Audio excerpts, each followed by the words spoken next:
فإن كذبوك فقل ربكم ذو رحمة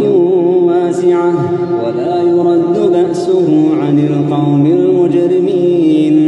سيقول الذين أشركوا لو شاء الله ما أشركنا ولا آباؤنا